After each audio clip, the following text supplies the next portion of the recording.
Elliot North was chewing a piece of bread he wasn't sure was bread, possibly a fermented protein sponge disguised as a dinner roll, when the alien queen looked directly at him. Correction, not just looked, pierced. Every diplomat, general, translator, and imperial envoy in the great chamber of accord went stiff, as if their exosuits had locked from the sheer audacity of the moment. Silver spires lined the chamber walls like the ribs of some divine beast, and within them, the scent of ozone and orchid metal hung heavy. Above, zero-gravity chandeliers spun gently, refracting starlight across curved obsidian floors. The chamber was acoustically tuned to suppress everything but absolute terror, which made Elliot's casual chewing a tactical anomaly. Queen Velasatra of the Zereth Empire did not usually allow direct eye contact unless one had recently beheaded an enemy general or sacrificed a planet in her name. Neither applied to Elliot. He had in fact spilled tea on himself while bowing and apologized for his tie being hostile to gravity. And yet, there he sat, meeting her gaze. His pupils dilated slightly, but not with fear, with interest. "What?" she asked, each syllable calibrated like a pressure point. "Are you looking at?" Elliot blinked, swallowed, reached for his water glass, missed, then readjusted. "Your ears," he said finally. A ripple moved through the gathered council. One Zerethian courtier dropped a glowing fork. Someone whispered a prayer to the star womb. The chief interpreter began preloading his resume to escape planetary jurisdiction. Velasatra's ears, long and elegantly curved like crescent blades sculpted in moonstone, twitched imperceptibly. No one commented on the queen's ears. It was a thing. "Explain," she said, like a goddess grading an insect's final paper. "They're very expressive," Elliot said. "I mean that as a compliment." No one had ever told her that before. Certainly not in the middle of a meal while holding what appeared to be a mushroom attempting to escape his plate. "I wasn't aware ears could be expressive," she replied, confused and vaguely affronted. "Oh, sure," Elliot said, warming to his own insanity. "Yours move like they're listening to a better conversation across the room. Mine just sit there, like furniture. Very underachieving ears." She stared. The chamber was still as a frozen nebula. "I see," she said. She didn't. Elliot reached for the escape hatch that was humor. "Also, I didn't mean to stare. I'm just bad at diplomatic dinners, and social cues, and general situational awareness." Queen Velasatra's face remained impassive. If a sculpture could reconsider its medium, it would look like her. And yet, beneath the polished surface of centuries-old royal restraint, something flickered. Interest? Number couldn't be. She sat back slowly, reclined on her throne of shifting alloy, a construct that responded to her moods with iridescent pulse lines. Right now it blinked amber, with a hint of green. Alarmed curiosity, according to color theory. She told it to shut up via neural command. "Human," she said, "you are new to this court. You will address me as High Sovereign Velisatra?" "Of course," Elliot said. "Sorry, it's just that, well, I didn't think a High Sovereign would let me sit this close, or feed me squirming appetizers. It is an honor," she said, "and a test. Of courage? Of digestion." The room did not laugh. They did not know if she was joking. Elliot, however, chuckled, loudly, too loudly. The queen blinked. Once, her heart, sealed beneath centuries of discipline and ritual, gave a treacherous thump. "Is it customary," she said, "for human representatives to behave like undercooked comedians?" "No," said Elliot, "just me." Her eyes lingered on him a second longer than necessary. Then she turned away and signaled the next phase of the ceremony. A display of Zerethian combat acrobatics, performed by 8-limbed warriors who vaulted through magnetic hoops while juggling plasma daggers. Elliot clapped politely, still trying to scrape the last of the squirm thing off his plate. Later, in the solitude of her chamber, the queen reviewed the dinner footage. Not the diplomatic notes, not the trade agreement drafts, just the moment his eyes had met hers. Rewind, playback, pause, no flinch, no fear. Just curiosity. She felt it again, that illogical flutter in her chest cavity. Perhaps a neural parasite? Perhaps something worse. Bioscan, she said aloud. Active, responded the chamber's AI. Analyze current cardiac irregularity. Elevated rhythm detected. Suggest relaxation protocol or purge. She considered both. Log anomaly, she muttered. Logged, said the AI. Emotional state, uncertain. Back in the guest quarters, just slightly above the royal trash compactor in terms of priority, Elliot sat on a foam slab that may have been a bed. He looked out the window at a gas giant pulsing with auroras. He couldn't shake the feeling he'd either made a powerful friend or earned an innovative execution. He poked at a glowing cube that served as an entertainment console. It began reciting a Zerethian opera involving betrayal, 12 syllables for honor, and something called a soul leech. He turned it off. Lying back, he muttered, her ears really are expressive. Meanwhile, in a surveillance chamber disguised as a mural vault, 3 Zerethian advisors were rewinding the footage of the Queen laughing, or almost laughing, during dinner. Did you see that? Her lip curved. That was a smirk. A smirk is the larval stage of a smile. She hasn't smiled since the Urox Rebellion. We must inform the council. Should we sedate her? Number better sedate him. Back in the royal chamber, Velasatra sat perfectly still. But inside her, beneath layers of protocol, armor, and ancient legacy, something was moving. A thought, or worse, a feeling. Elliot woke to the sound of something hissing near his bed. For a terrifying second, he thought it might be a Zerethian cleaning creature, like a snake, but with a bureaucratic title and the ability to file incident reports. Instead, it was the room's interface panel unfolding from the wall like a mechanical lotus. Good morning, cultural anomaly, it greeted cheerfully in a voice that sounded suspiciously passive-aggressive.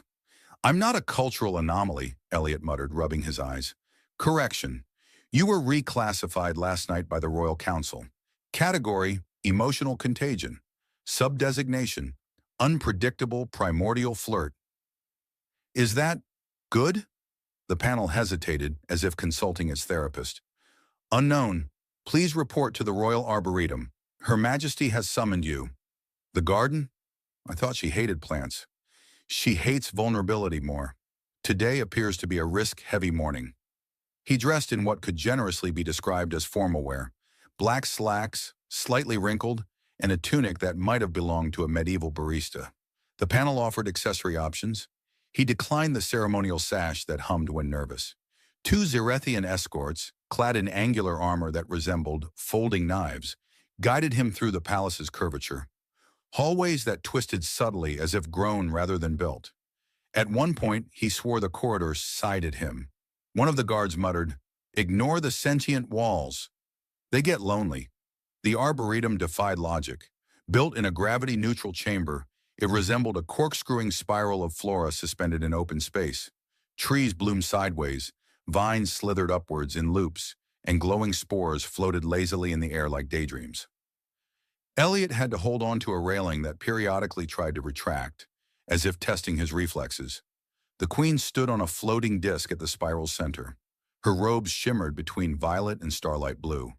Her ears twitched once, like antennas catching gossip on a private frequency. "You're late," she said without looking at him. "I was changing. The sash was too judgmental." She turned her head, the hint of a smile threatening to manifest before being swiftly assassinated by dignity. "I summoned you," she said, "because I require your assistance decoding a recent cultural exchange." "Oh, good," Elliot said. "I love not knowing what I'm doing." She gestured, and a translucent screen appeared midair. On it was a recording of last night's dinner, specifically the moment he said her ears were expressive. "You see," she said, folding her hands, "I've reviewed this frame nearly 82 times. Each time I am left with the same sensation. Which is? I do not know, and I find that unacceptable." "Most people don't know what they're feeling," Elliot offered. "That's why humans invented interpretive dance." She ignored that. "I experienced an increase in cranial blood flow. My primary hearts accelerated. My neural pathways rerouted momentarily. My taste receptors misfired and made the wine taste like citrus. Your presence appears to cause mild system-wide disruption." Are you saying I make you flustered? She blinked. That is a human term. It's also an honest one. The Queen frowned, not out of anger, out of deep theoretical discomfort. Explain flustered. It's like being hacked, Elliot said. But emotionally, everything's still running, but none of the systems are in the right place. Her eyes narrowed. That is accurate. Glad to be of service. She drifted slightly toward him on the platform, unbothered by gravity's absence. I am unaccustomed to being noticed, truly noticed. My reign has lasted longer than your species has known plumbing. People see a throne, a weapon, a symbol. You looked at me like I was a person. You are a person, Elliot said. Just one with very intense spatial authority and possibly telekinetic orchids. The Queen looked at a nearby plant. It recoiled. She nodded. I do not understand why your presence causes this reaction. Maybe because no one's ever made you laugh. I did not laugh. You nearly did. I smirked. That's emotional Morse code. Next stop is chuckling. She crossed her arms. You are very difficult to intimidate. I'm very used to disappointing authority figures. I have a lot of practice. Are you not afraid of me? Only slightly. Mostly when you pause dramatically. Like now. Her lip twitched. The arboretum dimmed briefly in what might have been an atmospheric blush. Then her expression sharpened. I have summoned you to the Hall of Trials, she said. That sounds welcoming. It is not, but I require a companion for the ceremonial proving. Why me? Because my advisors believe exposure to you will destabilize my composure. They hope you will fail. I hope to understand why you affect me. Elliot scratched the back of his head. So, I'm your royal emotional lab rat? If you prefer, the ceremonial garments are less flattering. I once wore a paper bag as a costume. My dignity died long ago. She offered her hand.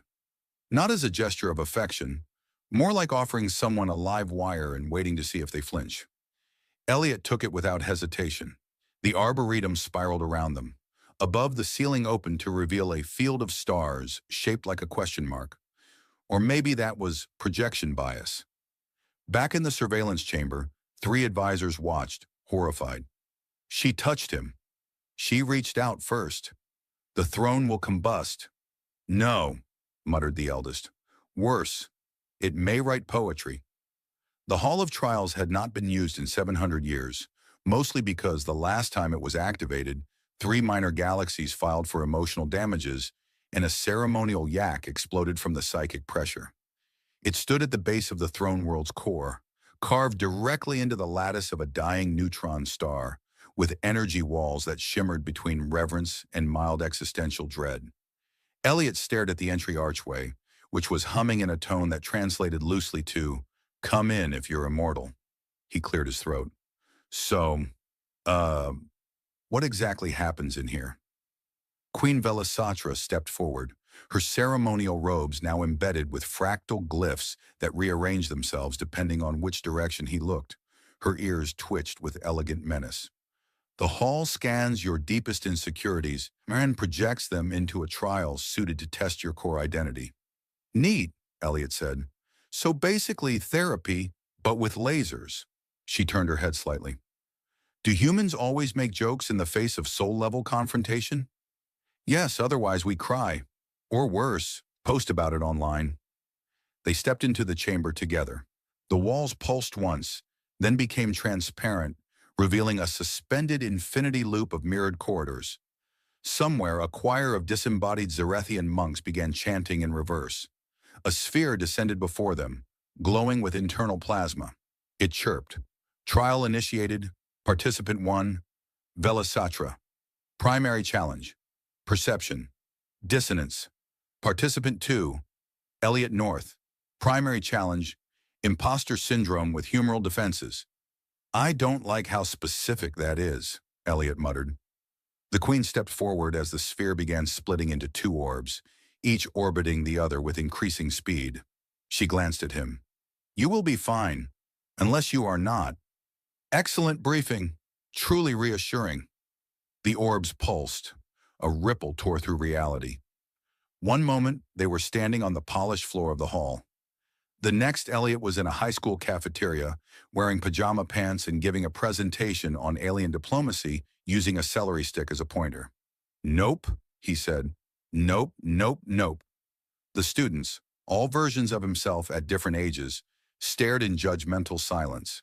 One of them, 7 years old and holding a juice box like a gavel, spoke. "Why are you even here? You don't belong on a diplomatic mission. You got rejected from your own improv group. Hey, that group was full of drama." "You're projecting again," said the juice box. "I'm literally in a projection. This is unfair." The ceiling opened. Queen Velasatra descended, looking mildly entertained. She waved her hand, and the students disintegrated into confetti shaped like human regrets. "I see your trial is already going well," she said. "I just got judged by a version of myself who still wets the bed.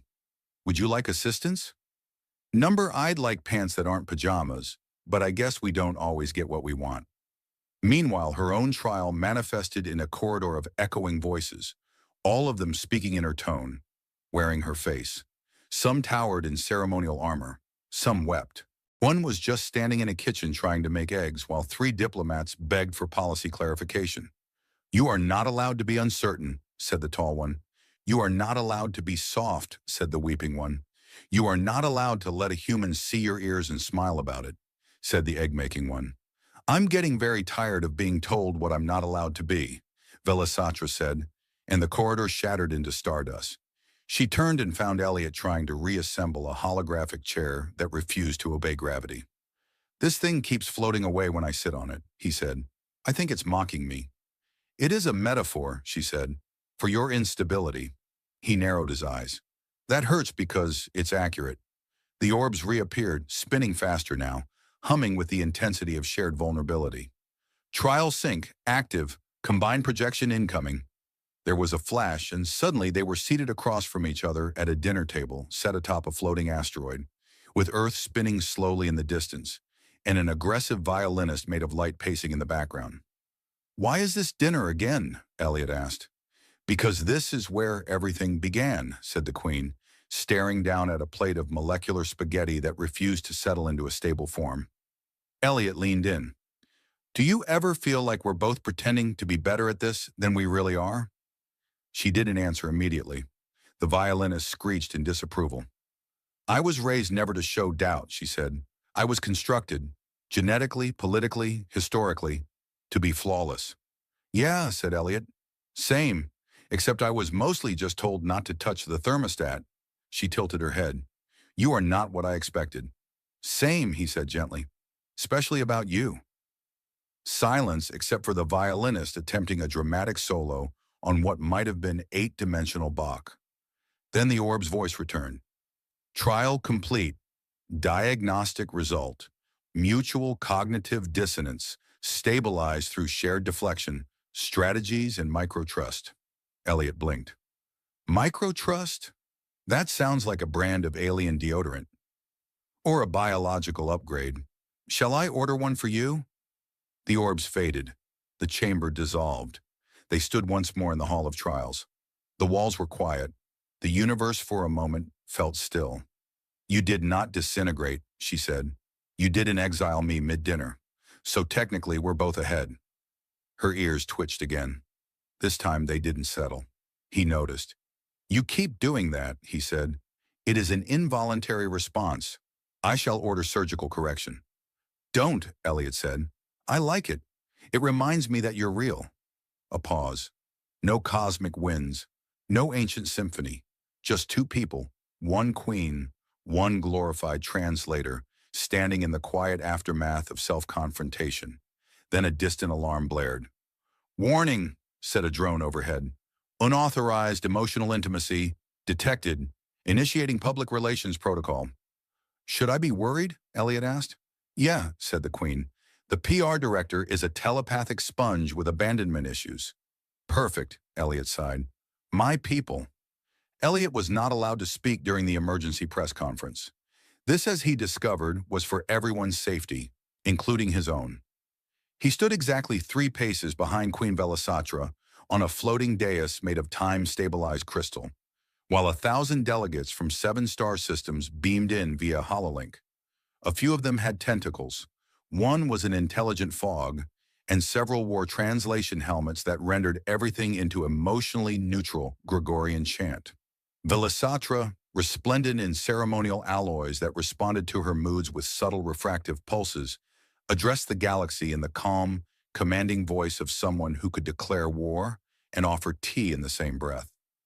"There has been an incident," she said. Elliot waved. He was immediately zapped by a nearby protocol drone labeled Suppress Spontaneity Unit Number 4. It hummed with judgment. "One of Earth's representatives," she continued, "has breached customary emotional protocol during an official trial of state." There were gasps. One delegate from the Threxian cluster collapsed in a melodramatic spiral of limbs. Someone whispered, "Did he confess affection?" as if discussing an act of bioterrorism. Velasatra raised a hand. "The trial was successful. The disruption has yielded insights." Elliot tried to look respectful. The drone zapped his foot. Apparently, thoughtful nodding was suspicious now.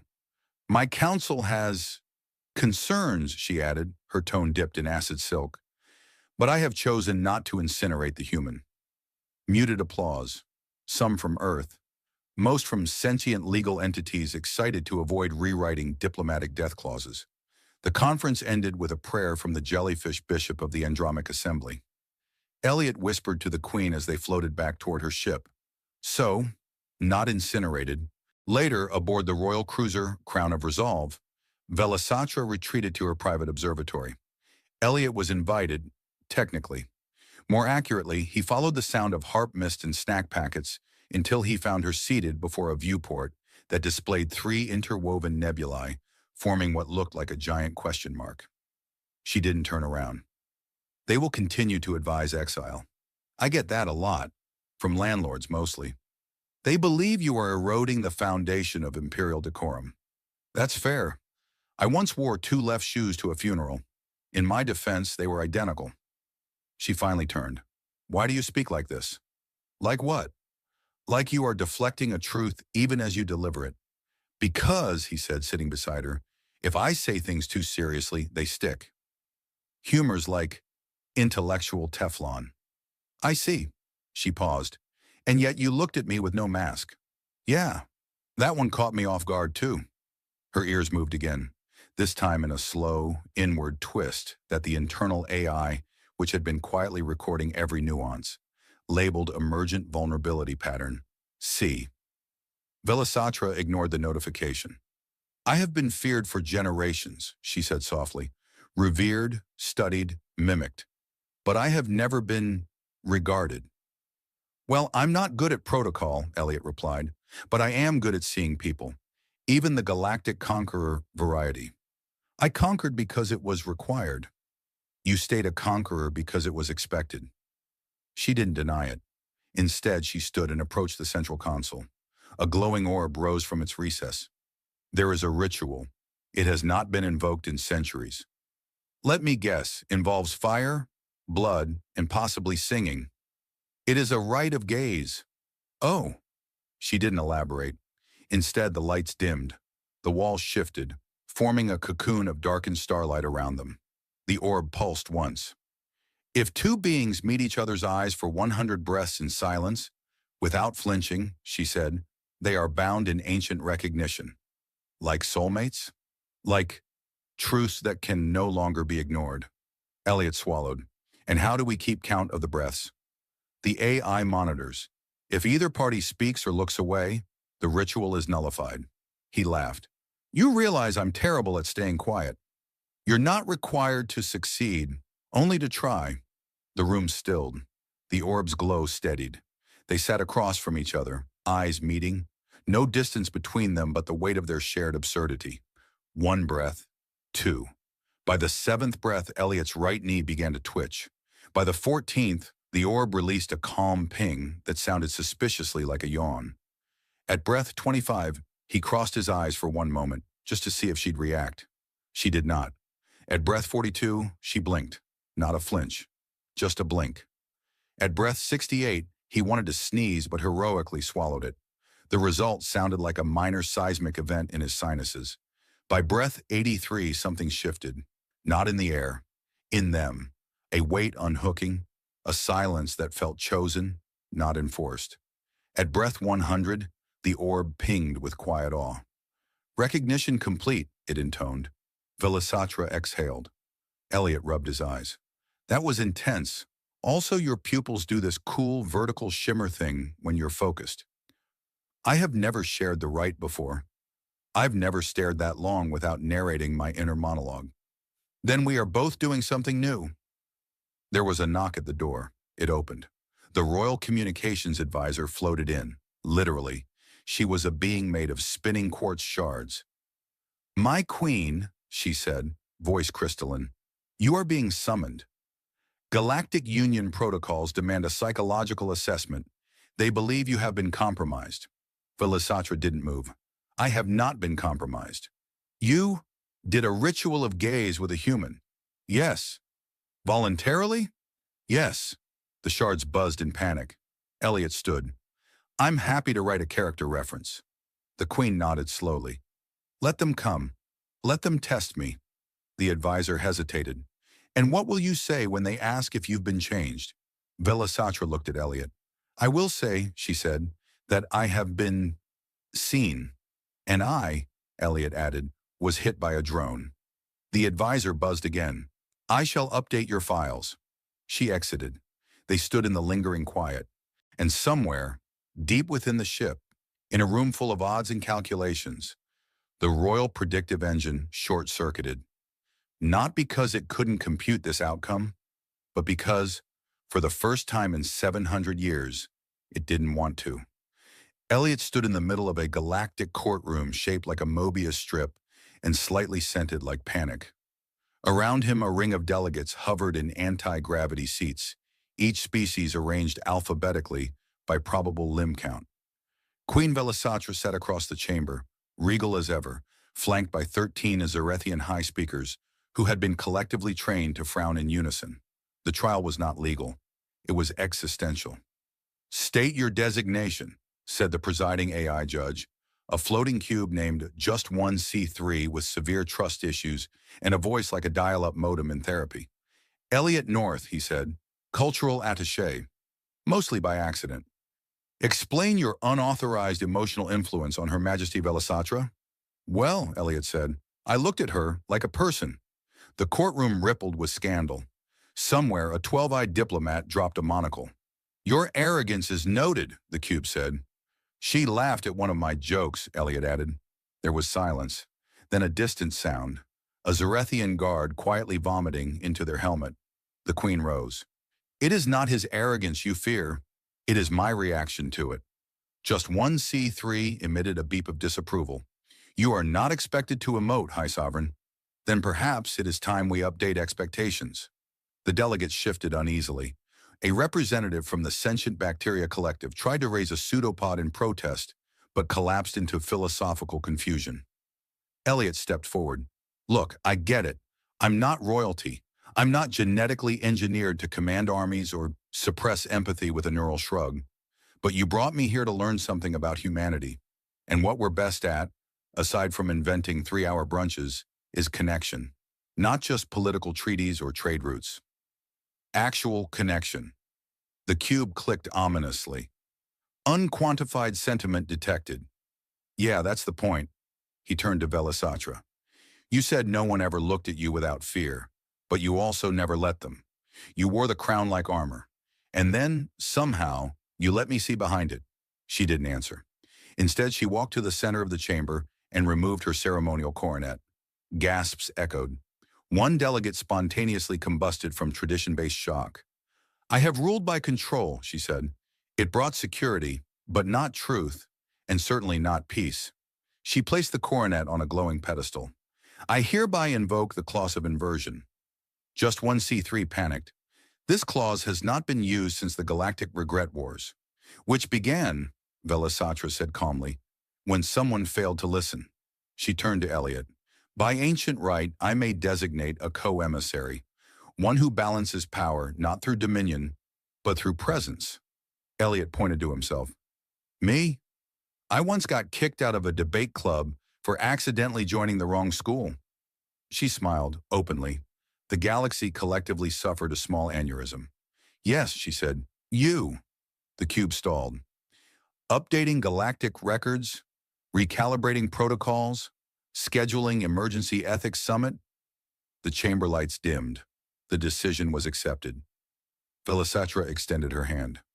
Will you stand beside me, not beneath, not above, but beside?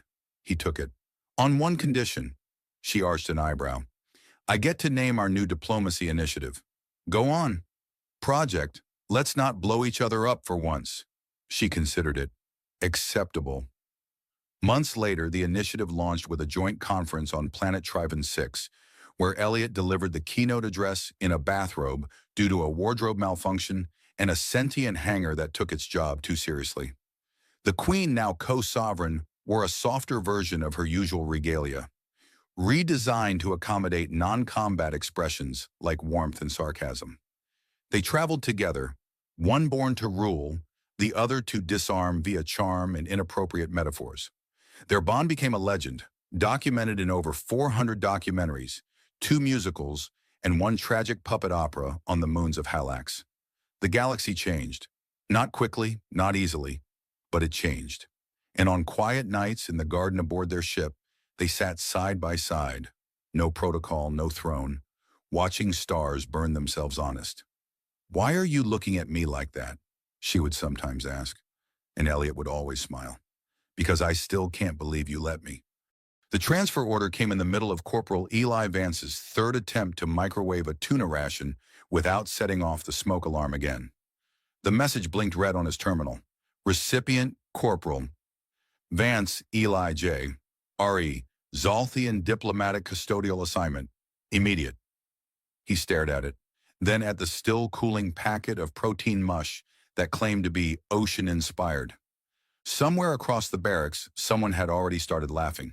She's here, Sergeant Lynn said, appearing in the doorway with an expression that suggested she was about to throw confetti at a funeral. And she's yours now. Eli blinked. Excuse me? Command says you're good with weird stuff. So congrats. You're now the proud handler of the Zolthian Cultural Envoy. Cultural Envoy, Eli repeated slowly, the words sticky like space glue. What does that even mean? It means she follows you around, observes military operations, and occasionally stares at walls until someone cries. Lynn grinned. Have fun. The door hissed open. She walked in. She looked, well, almost human, too symmetrical, too smooth. Skin like moonlight filtered through frost, eyes the pale green of bioluminescent algae, and long arched ears that twitched independently, like a motion-sensitive antennae. Her uniform shimmered in the sterile overhead lights, more ceremonial than practical, embroidered with fractal patterns that seemed to shift when you weren't looking directly at them. She bowed. I am Karen of the 5th Fold. I am honored to be your passive observational supplement. Passive? Eli echoed. Unless activated. Activated, he repeated, like a blender. Only if you are blending strategic outcomes, she said pleasantly. He rubbed his temples. Okay, sure. Let's start with boundaries. No following me into bathrooms, no eating my socks, and no, I do not consume garments unless instructed. That's weirdly comforting. She tilted her head. Your emotional waveform has increased in oscillation. Should I be concerned? Eli turned to Lynn, mouthing, Why me? Lynn gave a thumbs up and vanished down the hall, the sound of her laughter trailing like exhaust smoke. The next few hours were a carnival of discomfort. Karen followed Eli like a polite specter, observing his interactions, asking pointed questions that sounded like they were lifted from a malfunctioning psychology bot. She examined everything, lockers, rations, his toothbrush. She picked up a fork like it was an ancient relic. She described water as a molecular bonding lubricant. She asked if toilets were sacrificial chambers. The rest of the squad was thrilled. Hey, Vance, joked Marks from engineering. Your new girlfriend asked me why our species doesn't harvest spinal fluid for social currency. You two getting serious? She's not my girlfriend, Eli grunted. She's a high-tech hall monitor with zero sense of personal space. She watched me sleep, Private Dorn whispered in horror. For 2 hours. She corrected our training drone's targeting matrix, Lynn said, amused. It cried. Eli found her in the mess hall that evening, holding a tray and contemplating a cube of synthetic meat with intense suspicion. It is vibrating. That means it's fresh, Eli lied, sitting across from her. She poked it. Your species weaponizes texture as punishment? Welcome to humanity. He watched her eat, carefully, slowly. She used her utensils like they were surgical tools, calculating angles and applying the least necessary force. She chewed with the neutral expression of someone evaluating soil composition. This flavor profile is designed to discourage reproduction, yes? Exactly, Eli said. It's military policy. There was a beat. She glanced at him. That was humor. Now you're getting it. The moment stretched into something strangely pleasant. He saw the subtle flickers of data scrolling across her pupils. Constant analysis. Constant awareness. But beneath that, something softer. Or maybe he was just tired. She broke the silence. Your presence is less inefficient than expected. That's probably the nicest thing anyone said to me this year. Later that night, the sky split open. The alarm blared. Red lights pulsed. The base shuddered beneath a sudden kinetic impact. Eli leapt out of bed, still wearing one sock, and shouted into his comm. Talk to me! What is that? Unknown ships, came the cry from command. Unmarked, breaching perimeter, weapons hot. He slammed on his armor, boots half fastened, blaster charging at his hip. The corridors flooded with panicked soldiers. He burst into the main hall just as a wall exploded inward. And Karen was already there. She wasn't hiding, wasn't panicked. She stood at the breach, motionless, long ears twitching slightly. When she turned to him, her voice was calm. Do I have permission to engage? Eli blinked. Engage what? There's like 10 of... She was gone, not teleported, just moved, fast enough to blur. A mercenary screamed. Another flew across the hall, armor crushed inward. Karen danced through them like lightning in a bottle, all fluid grace and impossible speed. Her body moved faster than logic. She caught a blade with her bare hand and crushed it.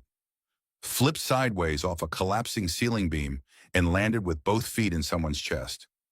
Eli watched, slack-jawed, as limbs flew, weapons clattered, and enemies fell like dominoes rigged by a sadistic god of efficiency.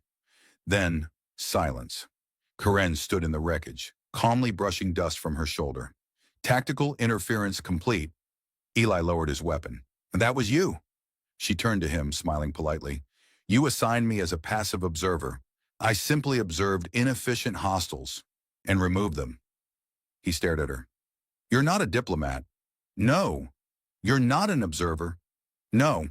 He took a shaky breath. What are you? She tilted her head again. A gift, one that has now unwrapped herself. He looked around at the groaning remains of the invaders, one of whom had been embedded into a vending machine. He wasn't sure whether to laugh or faint. I want a raise, he muttered. Karen nodded thoughtfully. Request noted. Shall I accompany you to the requisition office? You're coming whether I say yes or not, aren't you? I do not require permission for efficiency. Oh, good, Eli sighed. You're also a philosopher. They were still peeling mercenaries off walls 2 hours later. Corman Trell had to use a plasma saw to extract one unfortunate soul from a coolant pipe, and nobody could explain how the guy ended up inside the pipe without vaporizing first. Karen simply blinked when asked, then tilted her head and said, he was unwise in trajectory. Eli, meanwhile, was on his third cup of synthetic coffee and his fourth mandatory debrief. The officer in charge of the inquiry, Commander Dreyfus, looked like someone who hadn't slept since the last ice age. So, Dreyfus said, rubbing his temple, let me confirm. She?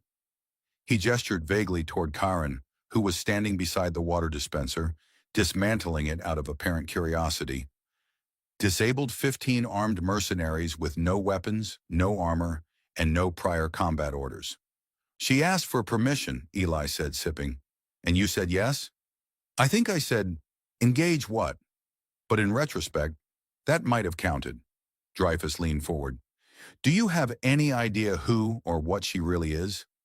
Eli gestured toward Karen, who had now inverted the top half of the dispenser and was examining the filtration chamber with childlike delight. I'm starting to think she's the reason the Zolthians didn't lose the last interstellar war. She's a peace envoy. She's a peace envoy the same way a black hole is a plumbing solution. Has she always behaved like this? No, Eli said. Usually she just critiques my eating habits and tells me my posture could destabilize lesser moons. Dreyfus sighed. Congratulations, Corporal. You're now her permanent handler. Eli stared at him. I was hoping for a medal. Your medal is not being liquefied by a rogue plasma blade.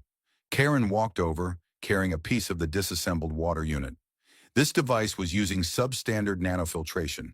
I have replaced it with a more efficient sequence. The taste should now resemble glacier runoff from Sarath Prime. Eli sipped his coffee again.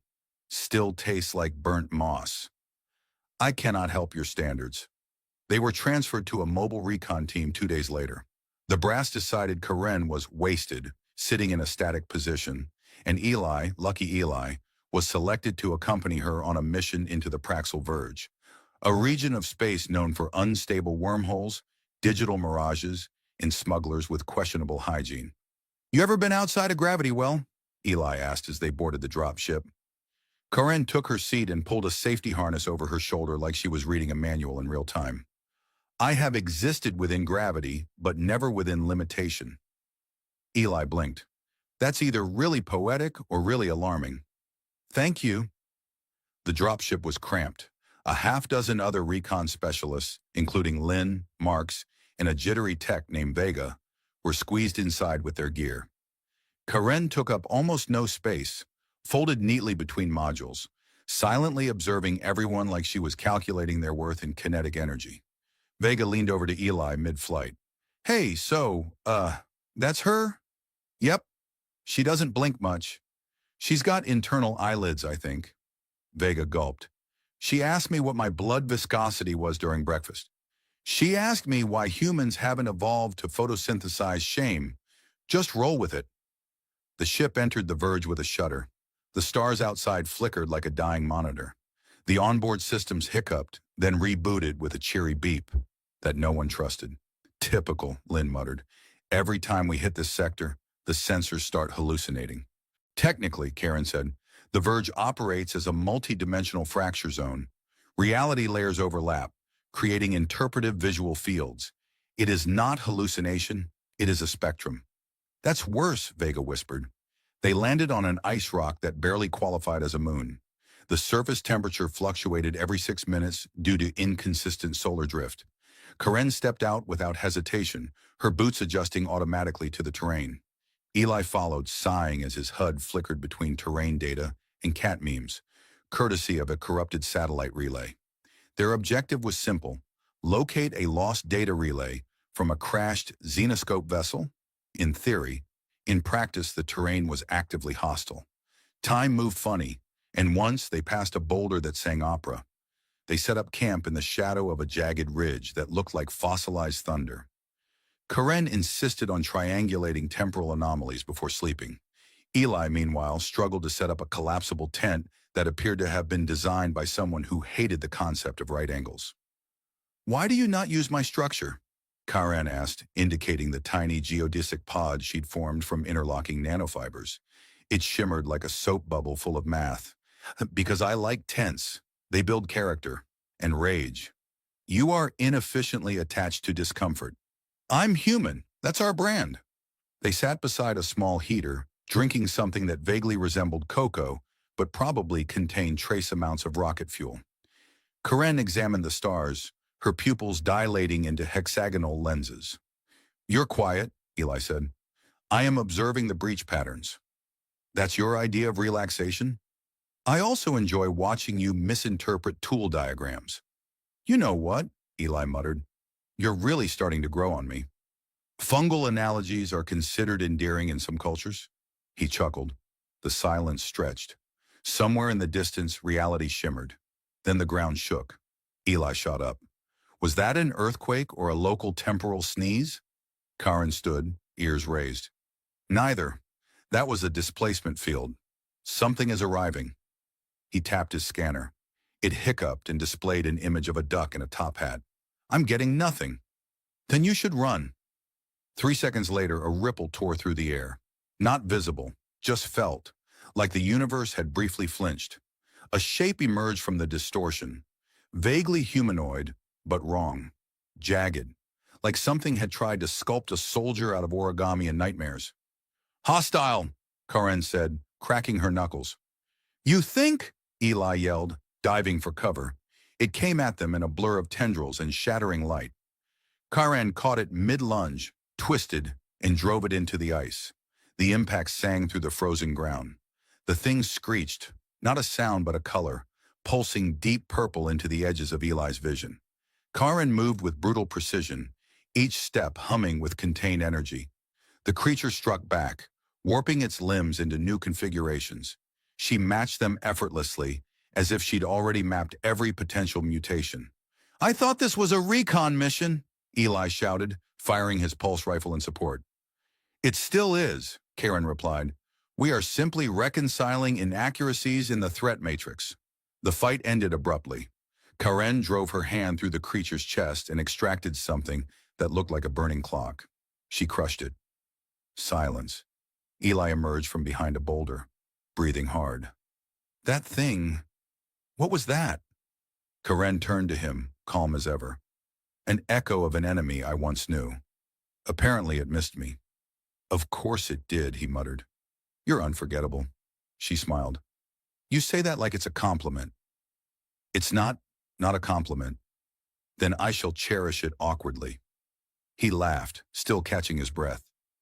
The heater flickered back on behind them, casting weird shadows. Somewhere in the ice, the opera boulder began a soft encore. Eli sat down. You know, recon missions used to be boring. Karen handed him a replacement cocoa pouch. You're welcome.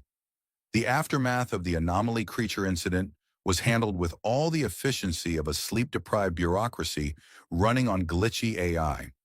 HQ sent a report drone that arrived 20 hours late, scanned the crater Karen had made, beeped twice, and then declared everything within standard operational variants.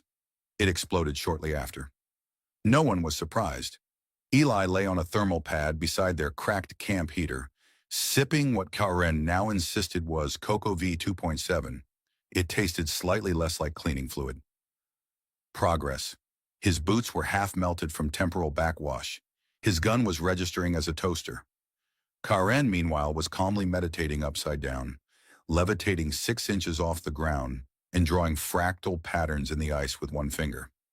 So, Eli said, adjusting his foot brace, I've been thinking. Karen opened one eye. Statistically unwise, but proceed. That thing we fought, it knew you. You said it was an echo. Are there more of those? Possibly. They may be attracted to my signature. Oh, good. So I'm basically camping with a portable cosmic magnet for reality errors. You exaggerate. I am extremely selective. Eli leaned back with a sigh. You ever think about just disappearing? Getting away from it all? Find a quiet moon, open a weird cafe, serve quantum tea and judgmental sandwiches? I have considered micro-hibernation in a collapsed dimension, yes, but I hear retirement packages are poor there. Their next orders came by a long-range pulse communication, escort mission. A diplomatic convoy from the Union of Drift Species was passing through the verge, and command didn't want any unscheduled disruptions. Eli read between the lines. They were scared of another Karen-level incident, so naturally they sent Karen. The convoy consisted of 4 sleek ships and one large metallic sphere that introduced itself as Blowber. It communicated exclusively in interpretive sound effects and required a 37% humidity environment to stay conscious. Karen spoke fluent Blowbert, apparently. As the ships drifted through warp space, Eli sat in the dropship cockpit, flipping through a holographic manual titled De-Escalating Interdimensional Tensions, a Beginner's Guide. Most of the pages were blank. One simply read, Apologize for everything, especially your face. You've been unusually quiet, Eli said, glancing at Karen, who stood in the corner tracing energy currents with one hand like she was petting invisible cats. I am listening. To what? The universe. It hums when it's nervous. Eli tapped the comms panel. Okay, well, if it starts to whimper, let me know. The convoy passed through a rift corridor lined with gravitic anomalies. One ship twisted in on itself briefly, then re-emerged slightly taller. No one commented. These things happened in the verge, a side effect of shared physics and bad luck. Then the signal dropped. Just cut out. All ships. Silence. Karen stood immediately. We are not alone. Eli blinked. Was that intuition or are you just showing off now? Both. Space shimmered. A ripple peeled back from nothing. A ship materialized, blocky, angular, bristling with weapons and entirely unregistered. Its signature flickered between Starfield camouflage and old Union distress codes. Pirates, Eli asked, powering weapons. Karen squinted. Number pretenders. The lead enemy ship broadcast a single message. Surrender your Zalthian. This does not concern you, human. Eli looked at Karen. Is this, a frequent thing? Every few decades. What did you do? I refuse to become a weapon for sale. Well, Eli said, engaging shields, that's going to complicate our Yelp reviews. The fight began instantly. The pirates, or whatever they were, deployed pulse drones that emitted localized memory scrambles. Eli forgot his rank for 6 seconds and nearly saluted the coffee dispenser. Karen neutralized 2 drones by singing a frequency that made them implode in confusion. She launched herself toward the nearest vessel, using nothing but a gravitational sling from the ship's hull and her own questionable judgment.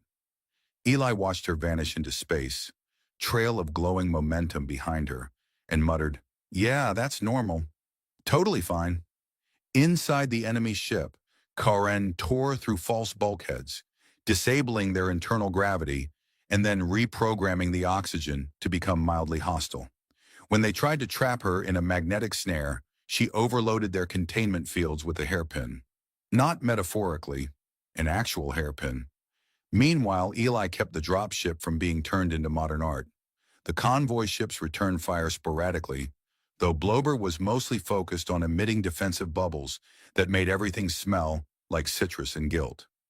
After 30 brutal minutes, the enemy vessel cracked apart.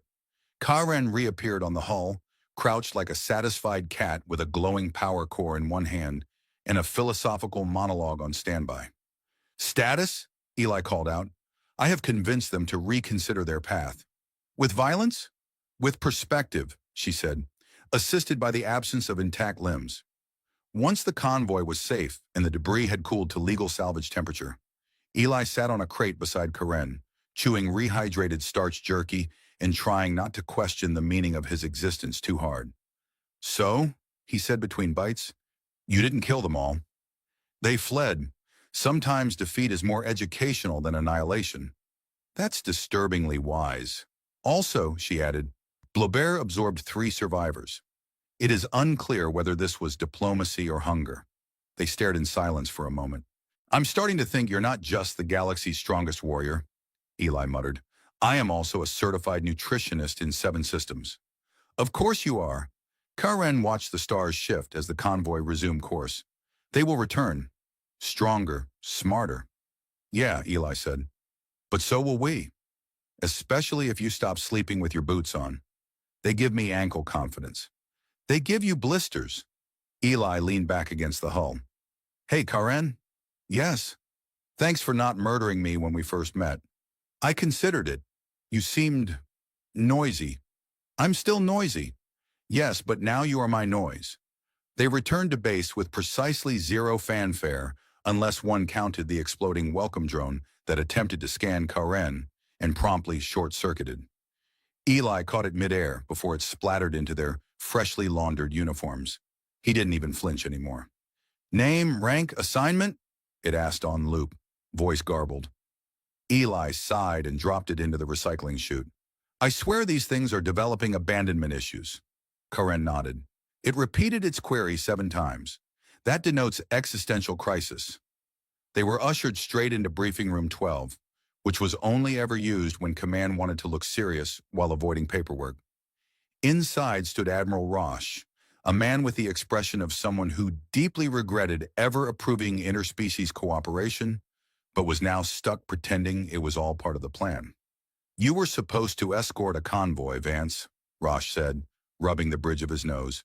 "Not bring back salvage reports, memory-scrambled diplomats, and a half-digested enemy lieutenant inside a sentient humidity sphere." "In fairness," Eli said, "Blaubert was acting independently." Karen nodded. "Blaubert expressed hunger and regret in equal measure. That is a cultural nuance." "I don't want to hear about Blaubert's moral digestion," Roche muttered. "What I do want is an explanation. Why are these phantom entities chasing you? And how is it you keep surviving them?" Karen folded her hands calmly. "I am optimized for perseverance," Eli added. "She once outlasted a black hole's patience. It blinked first." "Stop helping, Corporal." Karen raised one ear. "Would you prefer classified details delivered in interpretive movement?" "No." "Then I suggest trust." Roche stared at her, then at Eli, then at the ceiling, as if pleading for guidance from a higher-ranking dimension. "We're assigning you to deep recon," he finally said. "You'll travel to Sector Null, locate the source of these anomalous entities, and assess whether they pose an existential threat to the Union." Eli blinked. "Sector Null? That's not a sector. That's a placeholder somebody forgot to rename." Karen looked intrigued. "It is where maps end. That makes it interesting." "And how do we get there?" Eli asked. "Borrow a cursed starship? Ride a wormhole with commitment issues?" "You'll be transported by Vesper." Eli turned pale. "The AI?" "Yes," Roche said. "And may whatever pantheon you believe in watch over your sanity." Vesper was an experimental cognitive navigation system fused with a sentient quantum brain and a tragic poetry subroutine.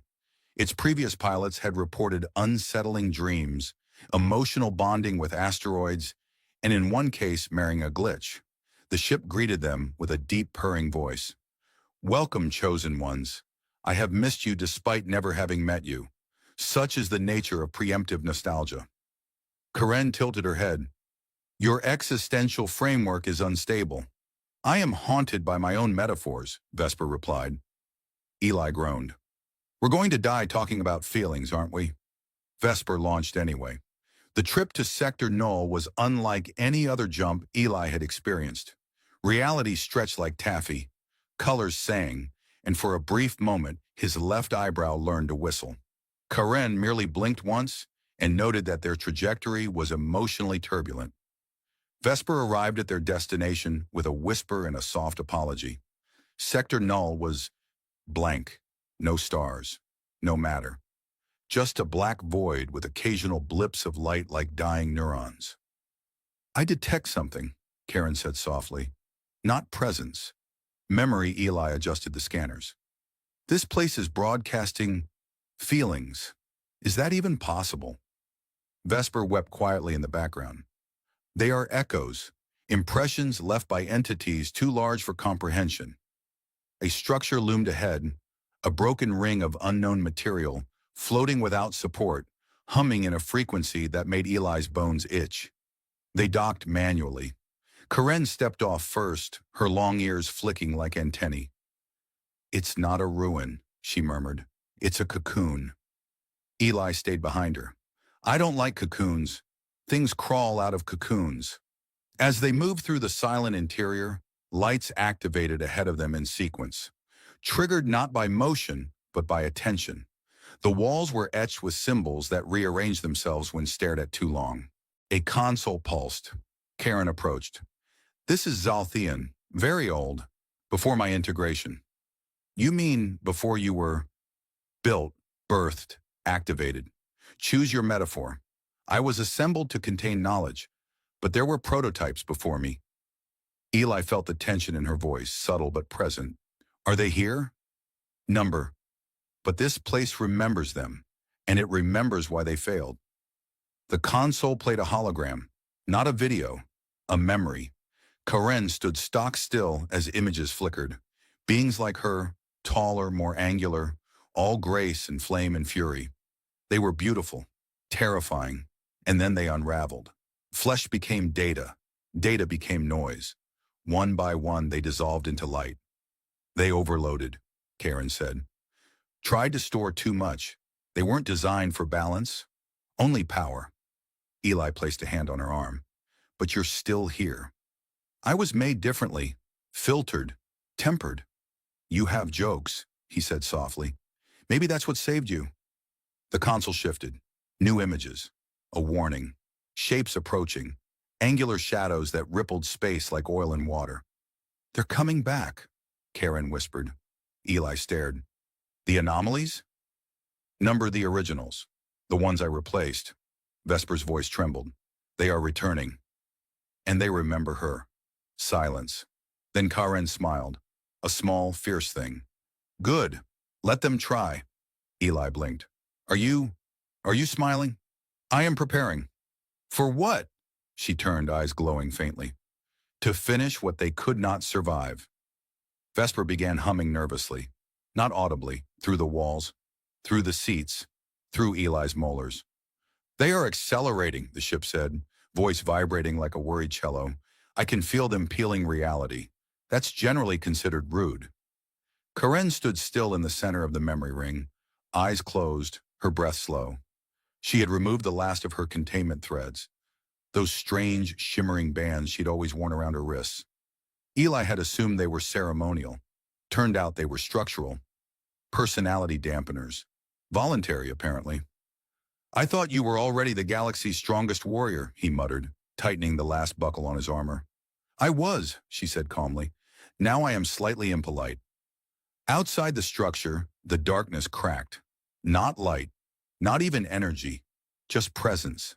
Shapes bloomed out of unreality, taller than dread, woven from vibrating equations and leftover god complexes.